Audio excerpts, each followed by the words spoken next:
स्वागत है आपका medical officers Rajasthan YouTube channel पर। आज हम एक बहुत ही दिलचस्प विषय पर बात कर रहे हैं। हमारे पेट में एसिड कैसे बनता है और जो दवाइयाँ हम लेते हैं एसिडिटी कम करने के लिए, वो असल में काम कैसे करती हैं। हमारे पास में एक बड़ा अच्छा चित्र है जो पेट की परिएटल कोशिकाओं के अंदर की पूरी कहानी दिखा सकता है, कह सकते हैं। चलिए कोशिश करते हैं समझने की इस थोड़ी जटिल पर बहुत ज़रूरी प्रक्रिया को। तो पेट में एसिड बनाने का मुख्य काम ये परिएटल कोशिकाएं करती हैं, है ना। चित्र को देखें तो लगता है कई सारी चीज़ें हैं जो इन कोशिकाओं को एसिड बनाने का सिग्नल देती हैं। ये मुख्य सिग्नल या रास्ते कौन-कौन से हैं? हाँ बिल्कुल, ये कोशिकाएं देखिए कई तरफ से सिग्नल लेती हैं, उत्तेजित होती हैं। मुख्य रूप से हम कह सकते हैं तीन प्रमुख रास्ते हैं जो एसिड उत्पादन को बढ़ाते हैं। पहला तो है नर्वस सिस्टम से, वेगस नर्व। ये नर्व एक केमिकल छोड़ती है, एसिटाइल कोलाइन या ACH, और ये कोशिका की सतह पर एक रिसेप्टर होता है M3 रिसेप्टर, उस पर काम करता है। अच्छा, M3 रिसेप्टर वेगस नर्व से, ठीक है। और दूसरा रास्ता है एक हार्मोन का, गैस्ट्रिन। ये पेट की ही कुछ और कोशिकाएं हैं, G सेल्स, वो बनाती हैं इसे। और ये गैस्ट्रिन पाराइटल कोशिका पर लगे एक दूसरे रिसेप्टर CCK रिसेप्टर के जरिए एसिड बनाने का संदेश देता है। ओके, गैस्ट्रिन CCK रिसेप्टर के थ्रू। और तीसरा वो भी बहुत महत्वपूर्ण है, एक लोकल सिग्नल है, हिस्टामाइन। ये पास की ही ECL कोशिकाओं से निकलता है और पैराइटल कोशिका के H2 रिसेप्टर से जुड़ता है। तो ये तीनों हो गए, ACH, गैस्ट्रिन और हिस्टामाइन।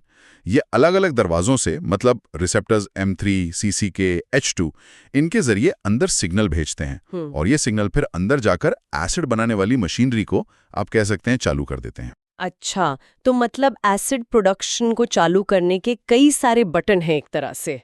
लेकिन शरीर में तो हर चीज़ का एक संतुलन होता है ना।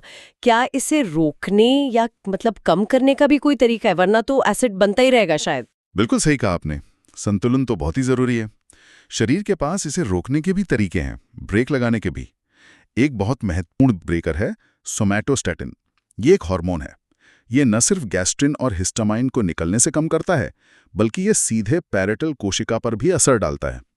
वहां एक इसका अपना अवरोधक रिसेप्टर होता है, तो ये सीधे भी एसिड उत्पादन को धीमा करता है। अच्छा, यानी ये मल्टीटास्किंग एक तरह से, गैस्ट्रिन हिस्टामाइन को भी रोकता है और सीधे सेल पर भी। हाँ बिल्कुल। और इसके अलावा प्रोस्टाग्लैंडिन्स भी हैं। ये भी सीधे पैरेटल कोशिकाओं पर काम करते हैं और वो कोशिका के अंदर के सिग्नल जैसे CAMP उसको कम करके एसिड उत्पादन घटाते हैं। ये एक तरह से प्राकृतिक सुरक्षा कवच का भी हिस्सा है, पेट की परत को बचाने में भी मदद करते हैं। समझ गई। तो कुछ सिग्नल बढ़ाने वाले, कुछ कम करने वाले, एक पूरा रेगुलेशन सिस्टम चल रहा है। अब आते हैं उस असली मशीन पर जो फाइनली एसिड को पेट में पंप करती है। चित्र में प्रोटॉन पंप का जिक्र है।